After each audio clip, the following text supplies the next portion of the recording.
흠이나 악질이 있는 소와 양은 아무것도 내 하나님 여호와께 드리지 말지니 이는 내 하나님 여호와께 가증한 것이 됨이니라.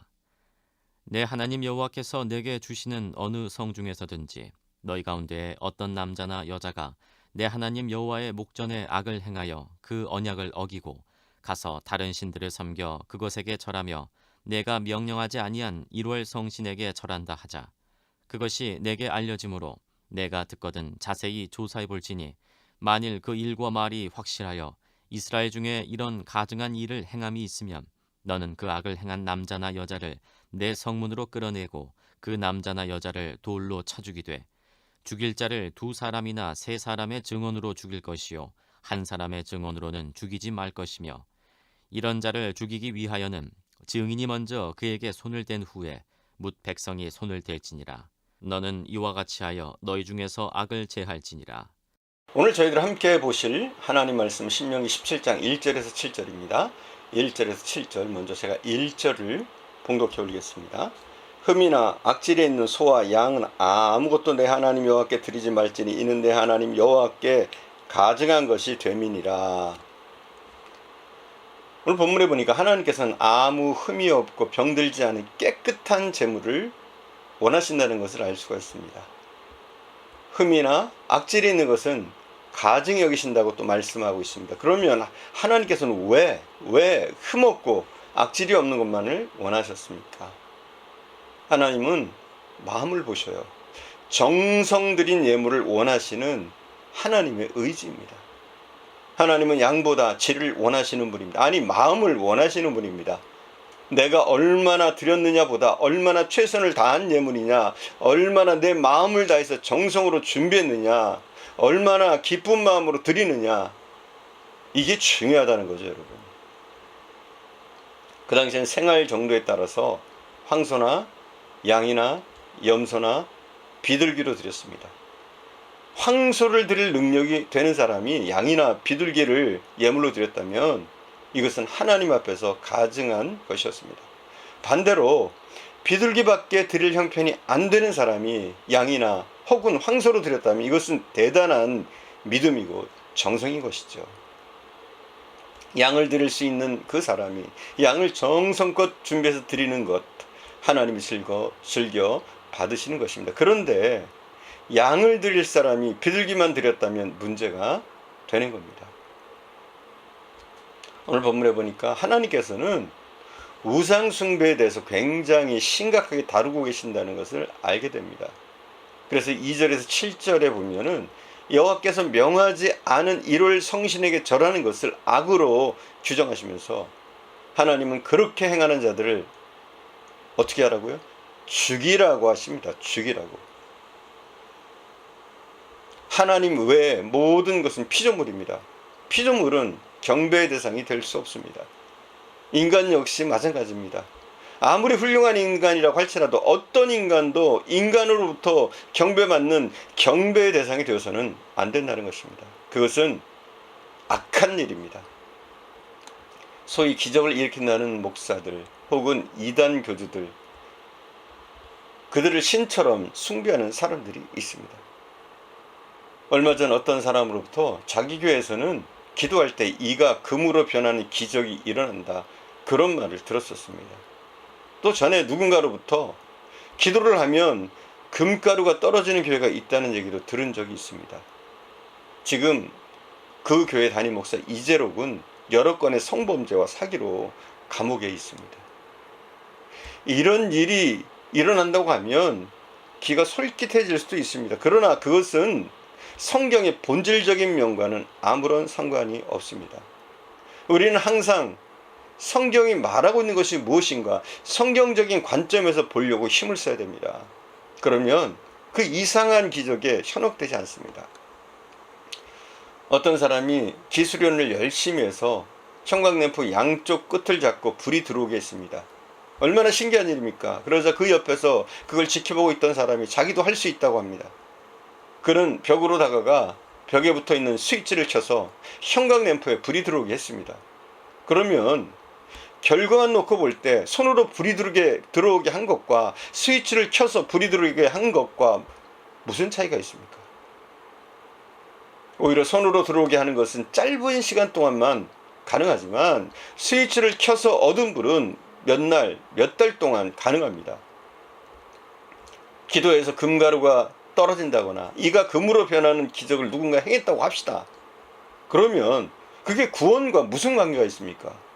도대체 말씀과 무슨 관계가 있습니까? 기도에서 금가루가 떨어지거나 이가 금으로 변하는 기적을 누군가 행한다고 합시다. 그러면 그게 구원과 무슨 상관이 있냐? 다시 한번 우리는 물어봐야 합니다. 금가루를 만드는 일이야 기도하지 않아도 금가루를 조금 사서 뿌리면 될 일이고, 이는 치과 가서 돈 주면 금으로 씌워줍니다. 굳이 좋은 이빨은 금으로 씌울 필요조차 없습니다. 본래의 이빨이 금보다 낫기 때문입니다. 어떤 물질을 금으로 변화시키기 위해 기도하는 시간만큼, 그 노력만큼 투자하면 그보다 훨씬 더 큰 일을 할 수 있습니다. 물론 예수님도 기적을 행하셨습니다. 그러면 무엇 때문에 이런 기적을 행하셨는가에 대한 해석이 우리에게 있어야 됩니다. 예수님의 기적은 왜 일어났을까? 성경의 기적은 예수님을 증거하기 위한 방편이었습니다. 즉 예수님을 증거하는 것이 그 기적의 목적이었습니다. 하나님께서는 감히 사람들이 할 수 없는 기적을 베푸심으로 예수님이 구원자 되심을 계시하신 겁니다. 따라서 우리를 주님께로 인도하지 못하는 기적은 아무 의미가 없습니다. 만약 그 기적을 통해서 주님을 바라보게 한다면 의미가 있을 수 있습니다. 그러나 그 기적을 통해서 전혀 복음과는 상관없는 기적이라면, 주님께로 더 가까이 나가게 하는 기적이 아니라면 아무 의미가 없는 겁니다. 단지 눈에 보이는 기적, 그거 자체만 바라보고 믿음이 현혹돼서는 안 됩니다. 신비주의에 현혹돼서는 안 됩니다. 엄밀한 의미에서 병을 고치는 일은 의사에게 맡겨진 영역입니다. 의사가 해야 될 일입니다. 하나님께서 그들의 손에 맡기신 겁니다. 칼을 만드는 것은 대장장이들에게 맡겨진 영역입니다. 그러므로 굳이 기도해서 칼을 만들려고 할 필요 없습니다. 차를 만드는 것은 자동차 공장에 맡겨진 영역입니다. 마찬가지로 기도하거나 금식해서 굳이 자동차를 만들려고 하지 않아도 됩니다.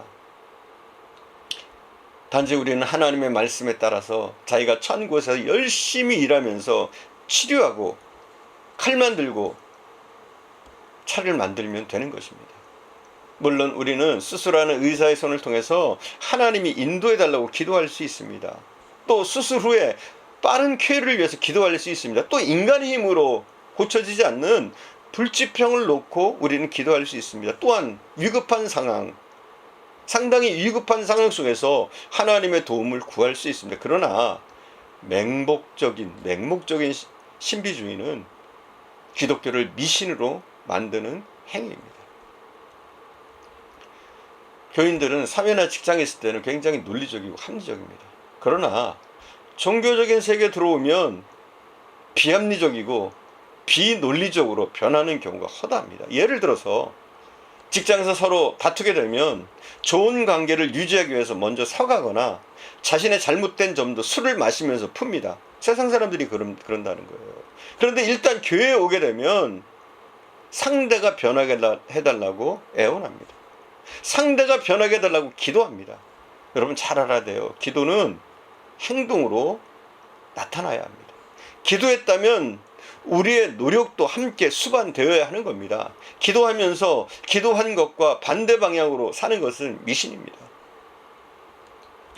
사랑하는 여러분, 우상숭배가 아닌 신령과 진정으로 하나님을 우리가 섬길 수 있기를 바랍니다. 우리가 잘못된 기적과 잘못된 교주들의 인도함을 받는 것이 아니라 오직 우리는 말씀에 입각해서 말씀 중심의 삶, 그리고 기적에 현혹되지 말고 기적의 의미가 무엇인지, 그것이 정말 복음과 관계없는 기적이라면 그런 것들은 거들떠 봐서도 안 됩니다. 현혹되어서는 안 될 줄 믿습니다. 기도하겠습니다.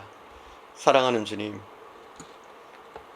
우리가 하나님 앞에 예물을 올려드리되 우리의 정성을 다 모아서 우리의 마음을 다해서 드리게 하옵소서. 형식적인 예물이 아니라, 성의 없는 예물이 아니라, 거짓된 예물이 아니라 정성과 온 마음을 담은 예물로 하나님 앞에 드리게 하옵소서.